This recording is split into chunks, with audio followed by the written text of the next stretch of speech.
안녕하세요. 컴퓨터닥터맨 CD맨입니다. 자세하게 리뷰해달라는 요청이 있어서 갤럭시 북 이온을 준비해왔습니다. 이 제품은 특이하게 스마트폰을 충전하는 기능도 들어갔고요. 스마트폰 연결하는 기능도 있고 그 전에 없었던 기능들이 좀 추가된 게 있습니다. 저는 삼성 올레이즈 노트북을 꽤 오랫동안 사용해왔고 지금도 사용을 하고 있는데요. 그 기준으로 봤을 때도 좀 차별화되는 기능들이 좀 있더라고요. 이 제품을 뜯어서 아주 자세하게 소개해 드리려고 합니다. 제품 외형을 먼저 보면 이렇게 깔끔한 실버 색상에 이렇게 삼성 로고가 있습니다. 근데 실버 색상이라고 되어 있지만은 실제로는 다른 색깔도 좀 보입니다. 이렇게 보시면 보이죠? 약간 녹색, 연 녹색의 이런 색깔, 좀 밝은 청록색이라고 해야 되나? 약간 이런 색깔들이 보여요. 그러니까 약간 파스텔 톤처럼 되어 있는데 실제로도 그래서 앞에 부분에도 여기 부분에 파란색으로 되어 있습니다. 짙은 파란색으로 되어 있는데 컬러 배합 조합이 그렇게 나쁘지는 않아요. 그리고 들어봤을 때 무게는 1.2kg가 조금 넘는 무게이고요. 그리고 일자로 평평한 디자인을 하고 있습니다. 왼쪽엔 전원 단자와 HDMI 그리고 썬더볼트 3 단자가 있고요. 헤드셋 단자가 있습니다. 아래쪽에 구멍은 AKG 스피커가 적용된 부분입니다. 오른쪽에는 마이크로 SD와 UFS를 담을 수 있는 카드 슬롯이 있고요. 그리고 USB 단자가 두 개가 있습니다. 심카드를 분리하는 도구를 이용하면은 이 부분에 이걸 뺄 수가 있는데요. 마이크로 SD를 넣을 수도 있고 UFS 카드를 넣어서 사용할 수도 있습니다. 고속의 타입을 지원하는 UFS를 지원할 수 있고요. 근데 이게 그 마이크로 SD도 넣을 수 있다 보니까 용량을 확장하는 용도 그런 식으로 쓸 수 있는데요. 근데 이게 일반 카드 리더기 타입으로 이렇게 넣고 뺐다 하는 형태가 아니기 때문에, 그리고 SD 슬롯도 아니라서 조금 활용도는 좀 떨어질 수도 있을 것 같긴 합니다. 근데 UFS를 넣어서 용량 확장하는 용도로 사용한다면 괜찮을 것 같기도 해요. 화면 사이즈는 15.6인치를 사용했습니다. 이전에 15인치를 사용했던 삼성 올레이즈 노트북과 비교해보면 좌우로도 넓어졌고 위아래로도 조금 더 넓어졌습니다. 이 제품은 세계 최초 QLED를 사용한 노트북입니다. 포토샵 작업할 때도 디자인 작업할 때도 훨씬 더 좋은 컬러를 이용해서 작업할 수 있도록 되어 있는데요. QLED 자사의 실험 기준치를 통과했다고 하긴 하는데 상당히 좋은 컬러감을 가지고 있는 거는 맞는 것 같긴 합니다. 그리고 화면 밝기는 최대 600니트까지 지원을 해요. 화면 밝기를 높이면 최대 밝기가 이 정도 되는데, 근데 더 밝게 할 수가 있습니다. 아웃도어 모드를 켜면 되는데요. 아웃도어 모드를 켜면은 화면 밝기가 더 밝아져서 최대 600니트까지 사용할 수 있습니다. 야외에서 사용할 때 주변 빛이 강한 상태에서도 글자 등이나 이렇게 색을 더 선명하게 볼 수가 있게 됩니다. 이 제품의 시야각은 상당히 좋은 편입니다. 위에서 아래로 봐도, 밑에서 위로 봐도, 좌우에서 봐도 색깔은 아주 선명하게 빛이 나간다거나 색이 나간다거나 그런 부분 없이 깔끔하게 잘 보이고요. 다만 이전 삼성 올레이즈 노트북에서도 제가 얘기했듯이 빛 반사는 있는 타입입니다. 그래서 앞에서 뭔가 움직이면 어른거리는 듯한 느낌은 분명히 있는 형태이고요. 대신에 화면은 터치는 안 되긴 합니다. 근데 다른 노트북과 좀 비교를 해보면은 빛 반사가 너무 심하거나 작업을 못할 정도로 빛반사 심하거나 그 정도까지는 아니고요. 다만 빛반사는 분명히 있긴 합니다. 저는 삼성 올레이즈 노트북 2017년형 모델을 사용하고 있는데요. 제가 이 모델 소개할 때 플리크 프리에 대해서 얘기한 적이 있는데 삼성 노트북에서도 그걸 해결을 한 것 같긴 합니다. 보면은 플리크 프리가 된 거라고 이렇게 언급은 내용이 없긴 하지만은 최근 모델에서는 이렇게 잔상이 나타나지 않습니다. 여기 오른쪽에 보면은 삼성 올레이즈 노트북은 이렇게 줄이 이렇게 올라가는 게 보이죠? 둘 다 지금 화면 밝기는 중간으로 지금 설정을 해 놓은 상태인데, 최대 밝기에서는 플리커 프리는 얘기를 할 필요는 없습니다. 빛이 깜빡임이 생기면서 빛을 더 어둡게 만드는, 화면 밝기를 어둡게 낮추는 부분 때문에 이 부분이 생기기 때문에 최대 밝기에서는 문제가 없지만, 빛을 밝기를 낮춘 상태에서는 이렇게 줄무늬가 보일 수 있거든요. 이전 모델은. 근데 지금 모델은 이런 부분은 걱정은 안 해도 될 것 같아요. 키보드 타이핑 하는 데 있어서 크게 불편한 느낌은 없었습니다. 네, 이렇게 키 타이핑을 해봤는데요. 키는 이전에 있던 키하고 좀 눌러봤을 때 약간 더 반발력은 조금 더 세진 느낌은 있는 것 같아요. 그리고 지문인식키가 이쪽에 들어갔습니다. 따로 이렇게 빠지지 않고 이 시프트 키 바로 오른쪽에 들어갔는데, 시프트 키가 이렇게 원래 이만한 크기인데 이렇게 좀 이쪽이 잘려 있는 거죠, 어떻게 보면. 근데 실제로 입력할 때 이렇게만 누르기 때문에 실제 타이핑하는 데 있어서 크게 불편한 느낌은 없었어요.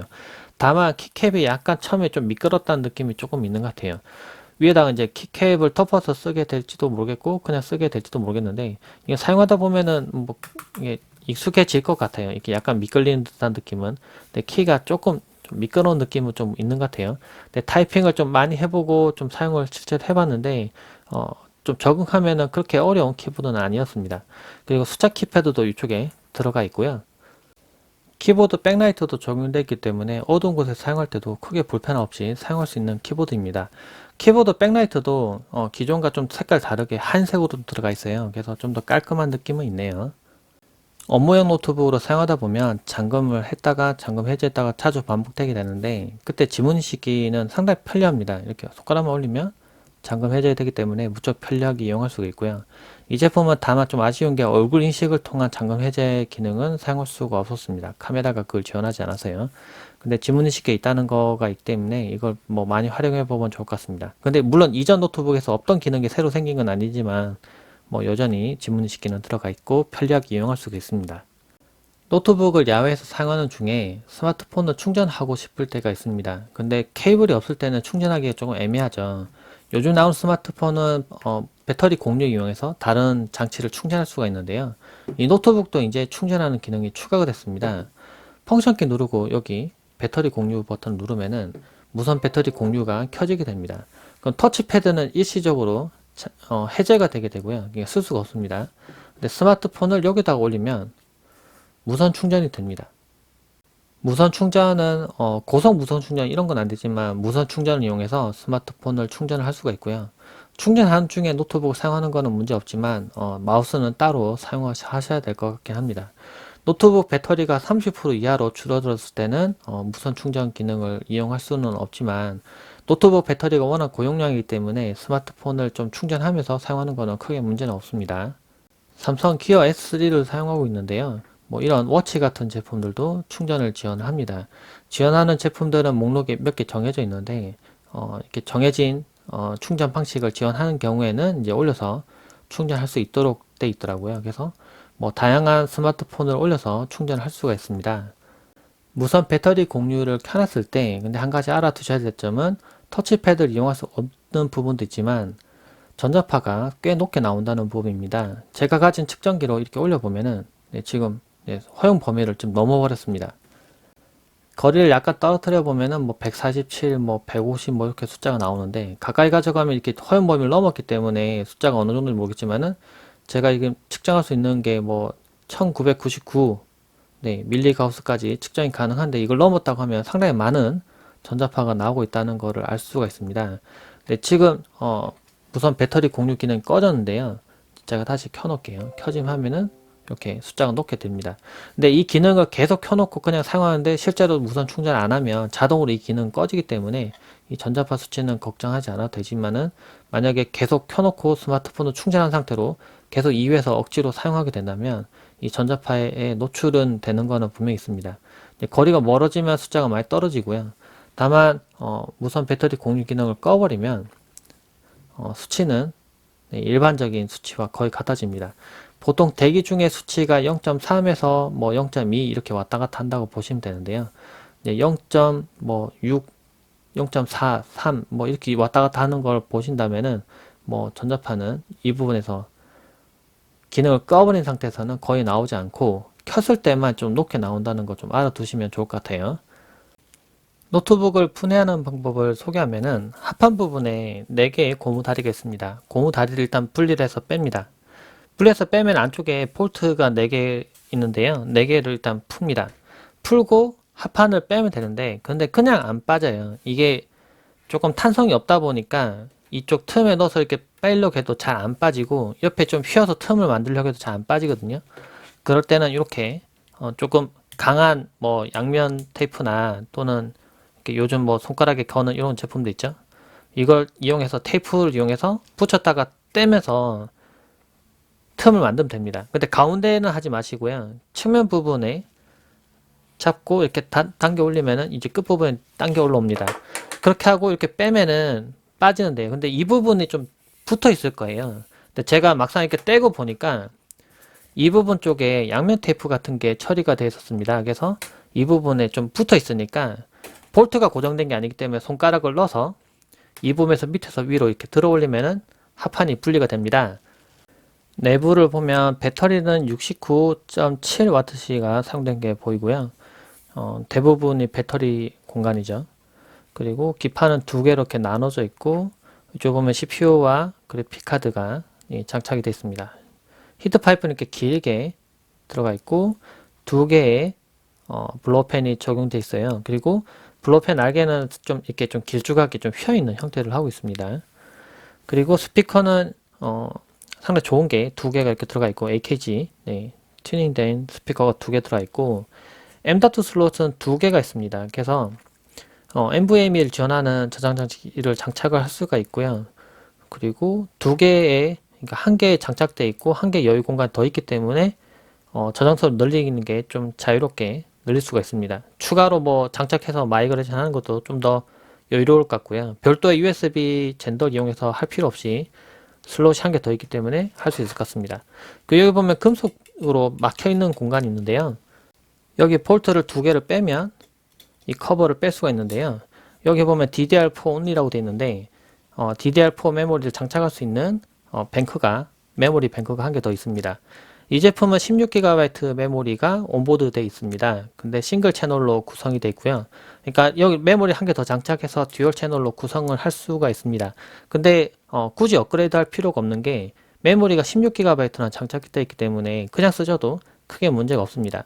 만약 듀얼 채널로 구성해서 내장 그래픽을 굳이 성능을 업그레이드 하고 싶다 그렇게 생각하시는 분도 있겠지만은 근데 비용을 들여서 메모리를 장착시켜서 업그레이드 하는 것보다는 성능 체감이 그렇게 많이 있지 않기 때문에 그냥 기본을 쓰시고 근데 만약 16GB 메모리도 부족하다 메모리를 더 늘리고 싶다 하면은 추가를 할 수 있겠습니다. 저는 i7 10510U 코멧 레이크 CPU가 사용됐습니다. 4코어의 8세대도 동작하는 CPU이고요. SD 캐시가 8메가에 달하는 비교적 괜찮은 CPU가 사용됐습니다. 기존 세대보다는 전력을 더 적게 사용하고 성능은 좀 더 잘 나오는 타입이고요. 시네비치 R15로 돌려보니까 694점 정도가 나오는 걸 볼 수가 있습니다. GPUG를 확인해 보면은 별도 외장 그래픽으로 MX250이 사용됐고요. 내장 그래픽으로는 UHD 그래픽이 사용됐습니다. 내장 그래픽 성능보다 MX250이 사용됐기 때문에 그래픽 점수가 좀 더 잘 나와서 3569점이 나왔습니다. 파이어스트라이크 기준으로 이 점수이고요. 이 노트북이 FHD 해당되니까요. 그리고 CPU 온도는 그렇게 많이 높지는 않은 편으로 웬만한 작업할 때는 무소음으로 사용할 수 있었고요. 이렇게 벤치마크 툴을 많이 돌렸을 때는 조금 온도가 좀 높긴 한데 일반적인 상황에서는 온도가 보통 낮은 온도를 잘 유지해 줬습니다. 그래서 온도는 크게 걱정하지 않으셔도 될 것 같고요. 크리스탈 디스크마크 7을 돌려봤을 때 SSD 성능이 이렇게 꽤 높게 잘 나온다는 걸 볼 수 있습니다. 삼성에서 SSD를 계속 성능 좀 좋은 걸 계속 넣는 편이긴 한데요. 이 노트북도 가격대가 좀 있는 노트북이다 보니까 조금 좋은 SSD를 사용한 걸 볼 수가 있습니다. 이 노트북은 와이파이 6를 지원합니다. 집에서 와이파이 6를 지원하는 유무선 공유기를 사용하고 있다면 아주 빠르게 무선 인터넷을 사용할 수가 있습니다. 실제로 제가 무선 인터넷 환경에서 지금 벤치비를 돌려본 속도인데요. 보시면 거의 유선급의 속도가 나오는 걸 볼 수가 있습니다. 벤큐 4K 모니터에 연결시켜서 사용을 해봤는데요. 4K의 60프레임을 정상적으로 지원해서 크게 무리 없이 사용할 수가 있었습니다.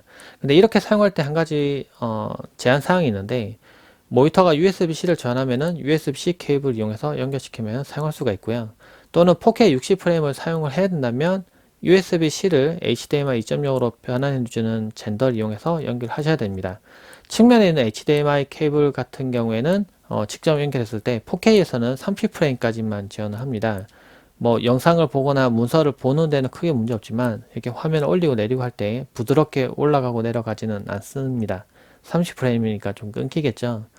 그리고 144Hz 지원하는 모니터 연결시키더라도 HDMI 그 케이블 연결시켜서 사용하면은 144Hz는 지원하지는 않습니다. 배틀그라운드 게임을 해보고 있는데요. 그래픽 옵션은 가장 낮은 옵션을 선택을 했습니다. MX250을 이용해서 배틀그라운드 게임을 할 수는 있습니다. 근데 프레임을 보시면은 지금 30, 32, 30 이 정도 프레임밖에 안 나오고 있습니다. 4K 모니터에 30프레임을 사용해 봤을 때 다다다다 끊기는 느낌 있죠. 근데 이거 게임 할 때도 이런 느낌이 듭니다. 프레임이 안 나오기 때문에 좌우로 화면 넘길 때도 빨리 안 넘어가고 이렇게 두두두두 끊기면서 이렇게 넘어가는 게 보입니다. 그래서 배틀그라운드 게임은 할 수는 있는데 실제로는 게임을 할 수가 없죠. 이 정도 끊기면은 실제 적과 싸울 때는 더 끊기기 때문에 실제로는 게임을 할 수가 없어요. 근데 뭐 배틀그라운드 게임이 워낙 고사양 게임이긴 해서 뭐 이거 말고 뭐 피파나 또는 뭐 간단한 온라인 게임 같은 경우에는 크게 무리 없이 할 수 있다. 뭐 정도 보시면 될 것 같은데요. 근데 여기서도 그래픽 옵션을 좀 높여서 사용해 볼 수 있는 방법이 하나 있습니다. 예전에 제가 삼성 올레이즈 노트북을 사용할 때도 이 GPU를 이용해서 그래픽 성능 높이는 걸 보여드린 적이 있는데요. 네, 아키티어 노드를 이용해서 데스크탑에서 사용하는 그래픽 카드를 인식시킬 수가 있습니다. 여기 그래픽 카드가 인식된 게 보이죠? 데스크탑 그래픽 카드를 인식시키고 배틀그라운드 게임을 해보고 있습니다. 그래픽 옵션도 좀 조정을 했는데요. 여기 보시면 중간중간, 네, 중간 이건 낮음으로 설정했고요. 그림자는 이렇게 했을 때 46, 47, 46 요정도 프레임이 나오고 있습니다. 옵션 좀 더 조정해도 프레임이 60 꽉 채워 나오지는 않더라고요. 아무래도 CPU 클럭 때문인 것 같기는 한데 다른 노트북 테스트 해봤을 때 경험으로 봤을 때는 뭐 조금 최적화가 좀 덜 돼 있는 느낌은 들긴 합니다. 그렇지만 프레임이 분명히 상승하는 부분이 있고 그래서 게임할 때 그전에는 MX250을 할 때 좀 약간 뭔가 부자연스럽고 많이 끊기는 느낌이 있었는데 이제는 좀 덜 끊기고 게임은 충분히 할 수 있는 정도 성능이 나옵니다. 물론 데스크탑을 이용해서 게임하는 게 훨씬 더 체감 성능이 좋겠지만은 이 노트북에서도 이제 게임을 할 수 있다는 거죠.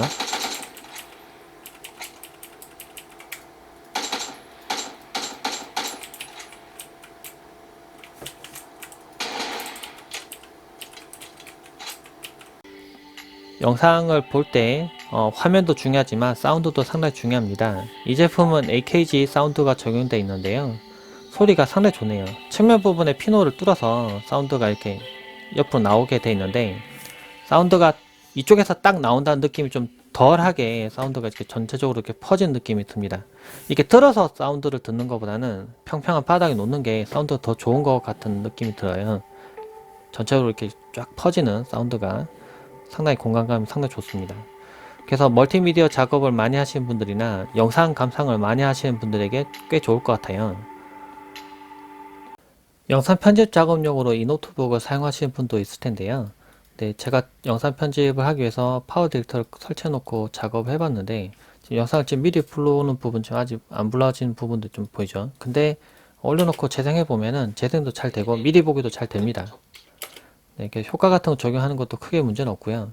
그러니까 영상 편집 작업용으로 노트북 사용할 때 걱정하시는 분들이 잘 되는지 이런 거 걱정하시는데 CPU 성능이 어느 정도만 되면은 이제 그 영상 클립을 자르거나 뭐 이어 붙이거나 이런 부분에서 크게 문제가 없습니다. 이 부분에 문제가 생기려면 CPU가 너무 느리면은 영상 편집 작업할 때 클립을 올리거나 또 영상 클립을 이동시키거나 이럴 때 막 엄청 버벅거리고 끊기거든요. 이러면 영상 편집 작업을 실제로는 할 수가 없어요. 싱크를 맞추는 것도 좀 어렵기 때문에. 근데 이런 작업들 할 때 크게 문제없이 작업을 할 수가 있습니다. 그리고 실제로 인코딩 작업을 할 때는 CPU 성능에 많이 이게 좀 갈라지게 돼요. 뭐 CPU가 뭐 H 뭐 모델이나 뭐 Q 모델 이런 것처럼 뭐 좀 고사양 CPU 모델 같은 경우에는 인코딩 속도가 좀 더 빨라서 시간이 단축이 되는 거죠. 근데 뭐 이 모델은 이제 저전력 CPU가 사용됐기 때문에 이제 시간이 아무래도 좀 더 그런 모델보다는 좀 더 걸립니다. 그렇지만 1분 기다릴 거 한 3분 기다리고 뭐 4분 기다리면 작업이 완료되는 것처럼 좀 더 기다리면 작업은 완료되긴 해요. 근데 가장 중요한 건 앞에 얘기했던 것처럼 이게 끊기는지 안 끊기는지 부분인데 뭐 작업할 때는 뭐 끊기거나 하진 않습니다. 제가 실제로 여기 올려놓은 영상도 4K 30프레임으로 촬영된 뭐 고화질의 영상이거든요. 이런 작업했을 때 크게 문제가 없다라고 보시면 될 것 같습니다. 이 노트북의 배터리 성능은 상당히 좋은 편인 것 같습니다. 제가 벤치마크를 여러 번 돌려보고 테스트할 때 일부러 배터리 모드로 테스트를 많이 해봤거든요. 배터리를 좀 떨어뜨리기 위해서 충전이 얼마큼 빨리 되는지 좀 보려고 해봤는데, 충전도 너무 빨리 되고 배터리도 너무 천천히 떨어지는 겁니다. 용량이 크니까 배터리가 천천히 떨어지는 거죠. 그리고 최근 모델들이 전력을 적게 사용하는 CPU를 사용하기 때문에 배터리가 더 천천히 떨어지는 느낌을 많이 받았습니다. 그래서 배터리 테스트가 시간이 너무 많이 걸리는 그런 부분이 있었어요. 그래서 제가 테스트 해본 바로는 배터리는 하루 정도 사용하는 건 크게 무리 없이 사용할 수 있다라고 보시면 될 것 같고요. 그리고 이 노트북도 마찬가지로 이전에 올레이즈 노트북과 마찬가지로 20V 충전을 지원합니다. 그래서 보조 배터리를 이용해서, 그러니까 5V를 지원하는 보조 배터리 이용해서 충전도 가능한데요. 근데 실제로 충전할 때는 9V 이상을 지원하는 보조 배터리 쓰시는 게 좋고, 그리고 요즘 나오는 노트북 보조 배터리 중에 20V 지원하는 제품들도 많이 있기 때문에 20V로 충전하면 상당히 빠르게 충전할 수가 있거든요. 그래서 야외에서 사용할 때 이 노트북만 사용해서도 문제는 없지만 보조 배터리 이용해서도 충전도 가능하고, 또 이 노트북 이용해서도 또 스마트폰도 충전 가능하니까 꽤 편리하게 이용할 수 있는 그런 제품이라고 볼 수 있습니다. 이 모델 정보를 보면 스마트폰과 노트북을 연결시키는, 그러니까 마이크로소프트랑 그리고 삼성과 이렇게 협약 같은 거 했겠죠. 그래서 쉽게 연결하는 기능들이 추가가 될 거라고 합니다. 그래서 이건 1월에 업데이트 된다고 돼 있는데, 이게 되면은 스마트폰을 무선으로 들고 있는 중에도 데이터를 계속 실시간으로 스마트폰에 있는 데이터를 노트북에서도 확인이 가능합니다.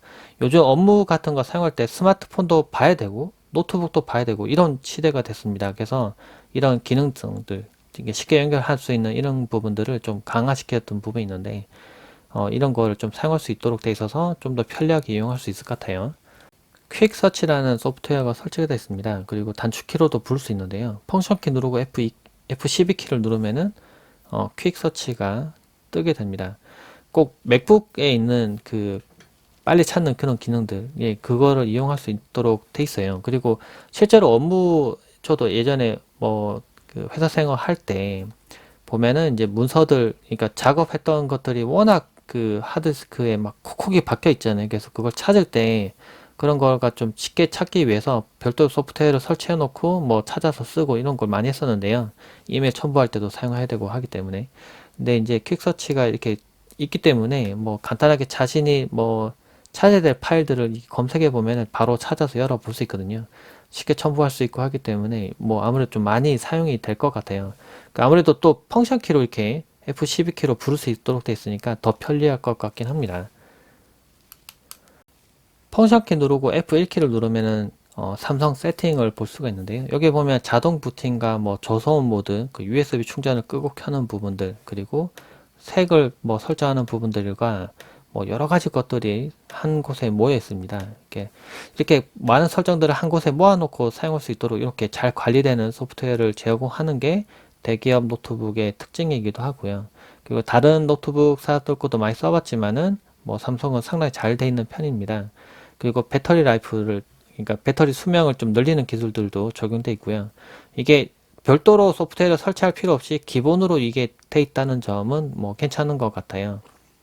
갤럭시북 이온을 살펴봤는데요. 좀 더 자세한 리뷰는 제가 글로 올려놓은 게 있으니까 글도 한번 봐주시면 좋을 것 같아요. 제가 영상을 통해서는 이제 실제로 사용해봤을 때의 느낌을 좀 말로 설명드리기 위해서 영상을 찍어봤고요. 혹시 궁금하신 점 있으면 댓글로 남겨주시면 제가 알고 있는 내용에 대해서는 제가 답변 드리도록 하겠습니다. 궁금하셨던 분들 참고하시길 바라고요. 네, 행복한 하루 되세요. 고맙습니다.